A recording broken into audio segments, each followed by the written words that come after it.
you've been trying to lose weight for as long as you can even remember and you do not feel like you can do it, you want to do it, you are desperate to do it, you probably want it more than everyone else, your cousin, your mum, your sister, that person in the office who's always bragging, you want it so bad, but it feels like a battle to you. Have you ever considered that ADHD might be the reason that it's really freaking hard for you?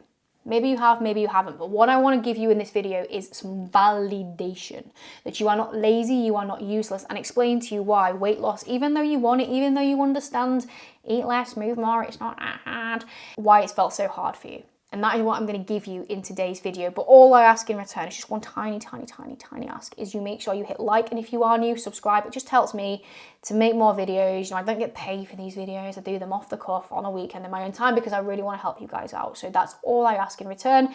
And so now I can get stuck into the reasons why. So let's go. So starting on number one, which is all about the big D in ADHD, which is dopamine. And ADHD brains generally run on lower baseline dopamine.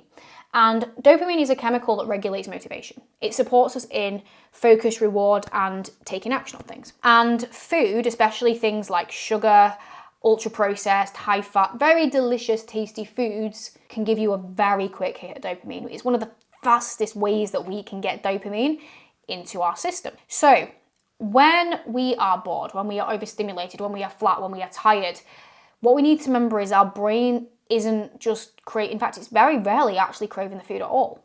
It's craving stimulation. It's craving feeling better, and it's craving a way of getting that ASAP Rocky, which we now know is from food. So this is why when you're trying to lose weight, you can be full, you know, you've had a meal, you're not hungry, but you're craving something. You're actually not feeling like you're going to be starving hungry, but you're still thinking about food. It's not that you are hungry at all, it's that you're understimulated. It's like when your phone is on very low battery, you grab the nearest charger, right? You just want to top things up. So what is actually happening when you are dopamine depleted is you grab the source of energy that's going to make you feel better. You grab the source of dopamine that's going to top it up, which is food.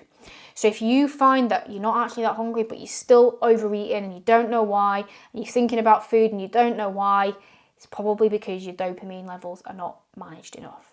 The second thing is all or nothing mindset that literally fucks consistency in the arse. ADHD brains are very hardwired for extremes like being fully in, fully out. There's no cruise control. You're either 0 or 100. It's very much just like that. It doesn't shift between gears. It just goes, which is why we can go all in on something and be very good at it. We can, you know, hyper focus, be on it, you know, tick every box more than everyone else, like smash it. But then that's why when you have a meal out, or you fall off track, or you've seen the scales go up, or you end up picking at something or eating something off plan, it feels like the end of the world. You catastrophize it, becomes nothing, you just fall off track. Now, a lot of approaches to weight loss are very much built on this idea that that's going to happen, right?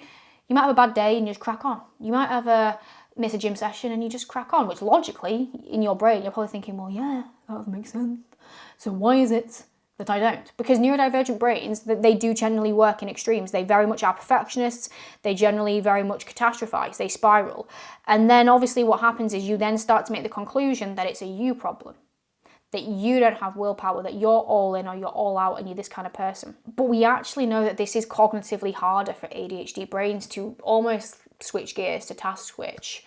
We know that a lot of ADHD brains are perfectionists because they've had years of being told they're not good enough, years of being told that they're not capable. So that drive for perfectionism is more. That fear of failure is higher. So when one mistake is made, it's easier to sabotage yourself than it is to try and carry on. So all or nothing thinking can literally crush you because you're either in or you're out. And obviously if you're constantly in and out, you're never really moving forward. The third is executive functioning, which is the processes of decision making and all that good stuff, and focus and productivity and prioritization. The dysfunction, which means it's not working as it should in our ADHD brains, can make very simple things feel impossible. So meal prep, simple enough. Deciding what to eat and buy and cook and straightforward, and going to the gym, straightforward.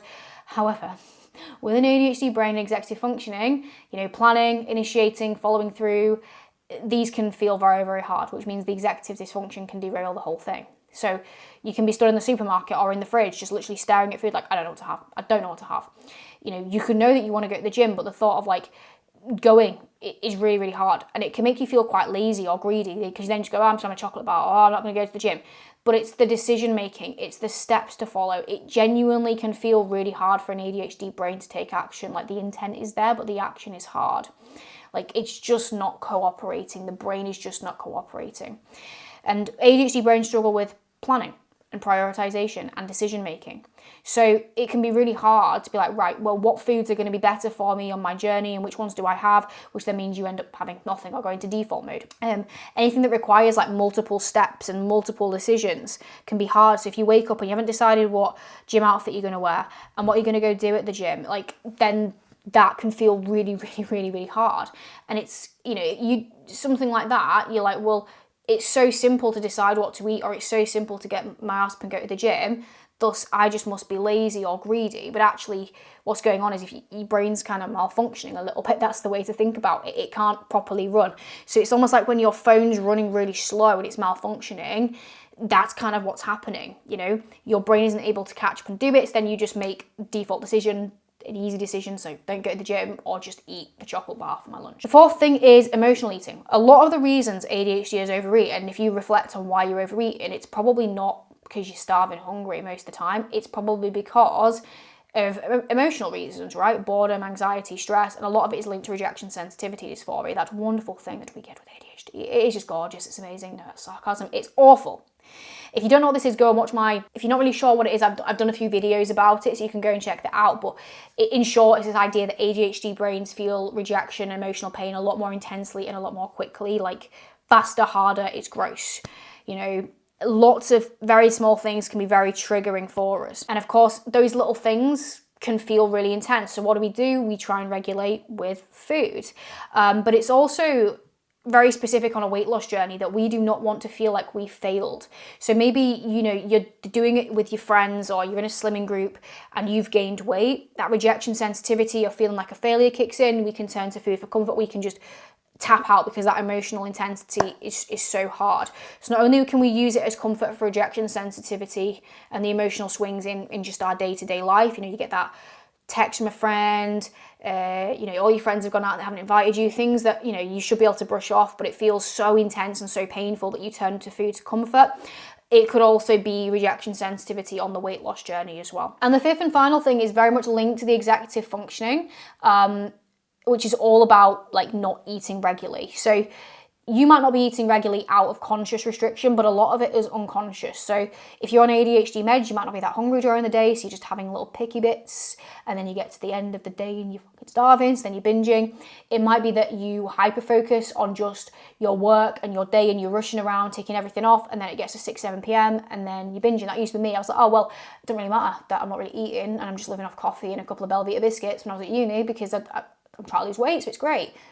Then it gets to the evening and I've eaten just a load of shit and probably 3 days worth of calories in one go because I'm so hungry and starving that I'm actually end up eating more and it's not making me feel good.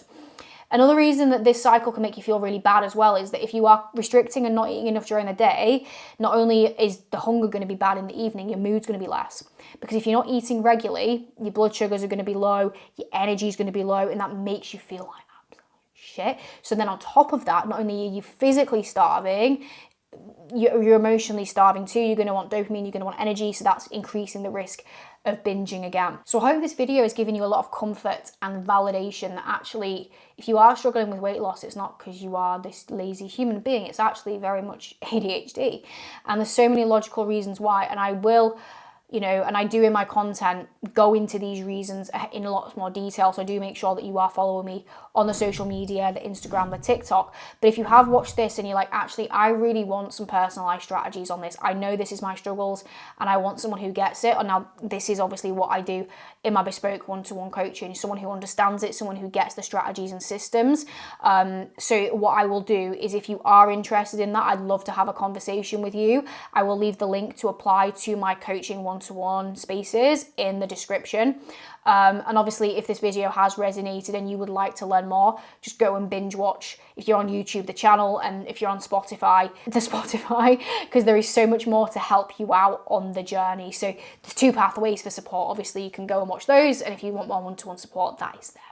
But I hope you've enjoyed this. As always, make sure you've liked and subscribed and all that good stuff, and have a great rest of your day. And I'll speak to you all very, very soon.